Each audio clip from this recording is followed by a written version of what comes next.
Global سموتھ فوٹیلا۔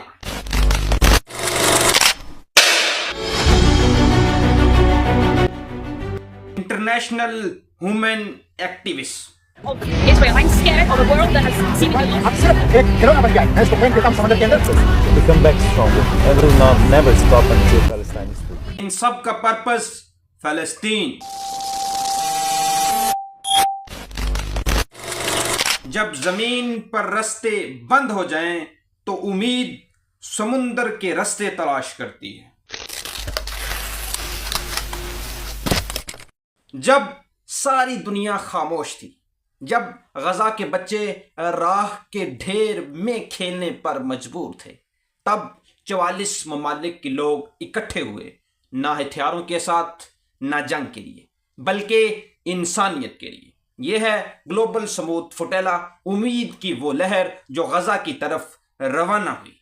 30 اگست 2025 وہ دن تھا جس دن 44 ممالکوں سے انسانی دوست کارکن، ڈاکٹر، صحافی، طالب علم، ماں باپ، سب نے ایک عہد کیا کہ وہ اسرائیلی محاصرے کے باوجود بحر روم کی لہروں پر سفر کر کے غزہ کے مظلوم لوگوں تک انسانیت کا پیغام ضرور پہنچائیں گے۔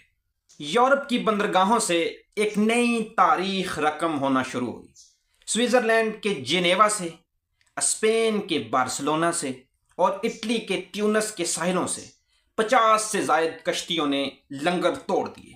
ان میں سے ہر کشتی پر ایک خواب سوار تھا، ایک دعا سوار تھی کہ شاید یہ سمندر امید کا پیغام غزہ تک لے جائے۔ یہ سفر آسان نہ تھا۔ رستے میں طوفان آیا، موسم نے رستے کو روکا، کچھ کشتیوں پر اسرائیل کی بربریت کی وجہ سے ڈرون اٹیکس بھی ہوئے، لیکن سموتھ فوٹیلا کے یہ مسافر رکے نہیں۔ ان کے دلوں میں صرف ایک ہی نعرہ گونج رہا تھا کہ ہم انسانیت کے سفیر ہیں، ہمیں کوئی نہیں روک سکتا۔ جیسے ہی کشتیوں نے غزہ کے قریب پہنچنے کی کوشش کی تو اسرائیلی بحری افواج نے سمندر کو گھیر لیا۔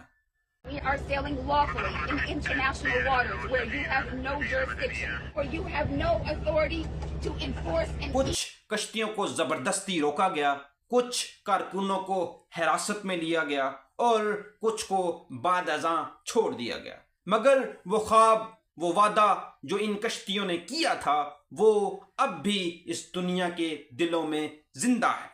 جب سموتھ فوٹیلا کو روکا گیا، دنیا کے مختلف حصوں میں لوگوں نے آوازیں بلند کی، یہ صرف کشتی نہیں، یہ ضمیر کی بیداری ہے۔ عالمی رہنماؤں نے سوال اٹھانا شروع کیے کہ کیا انسانیت کی مدد بھی جرم بن چکی ہے؟ کیا غزہ کی آواز سمندر میں بھی دبائی جائے گی؟ یہ کشتیاں شاید غزہ تک نہ پہنچی ہوں، لیکن یہ امید ہر دل تک پہنچ گئی، کیونکہ انسانیت کا سفر کبھی رکتا نہیں ہے۔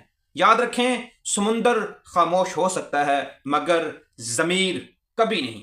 اب تک گلوبل سموتھ فوٹیلا کے 134 ارکان کو رہا کر دیا گیا ہے، لیکن سینیٹر مشتاق احمد صاحب ابھی تک اسرائیل کی قید کے اندر ہیں۔